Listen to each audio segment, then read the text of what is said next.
Israel's hearts had turned to false gods.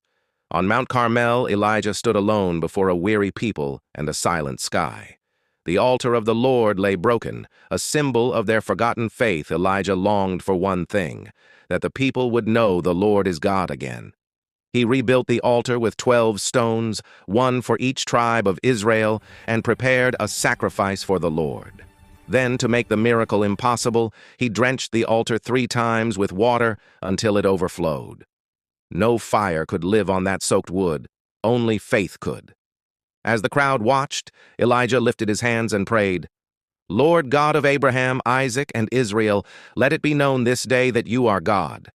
And in an instant, heaven roared, fire fell, consuming the sacrifice, the stones, and even the water in the trench.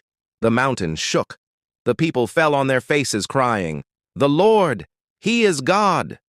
Rain soon followed, the drought broke, and Israel's hearts turned back through one prayer and one act of faith. A nation remembered its true God. When the fire fell from heaven, silence swept across Mount Carmel. The people stared in awe at the smoking altar. Their hearts longed to be right with the God they had forgotten. Elijah desired the same, for Israel to return fully to the Lord, but the land was still stained by idolatry.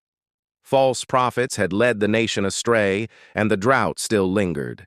Faith demanded action. Elijah commanded, "Seize the prophets of Baal." Judgment was carried out, and the mountain grew still. Then Elijah prayed again, this time for rain. 7 times his servant climbed and looked toward the sea, until at last a tiny cloud rose like a hand in the distance. The sky darkened, thunder rolled, and rain poured over the land. The drought ended. Israel saw that the God who sends fire also sends rain. The God who judges also restores.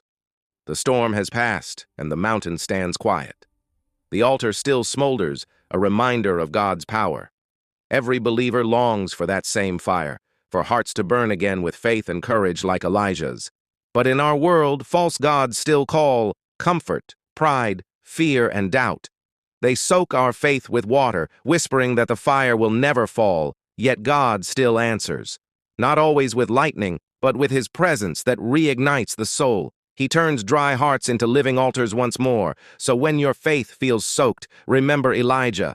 One prayer of trust can call down heaven's fire. The Lord, He is God, always.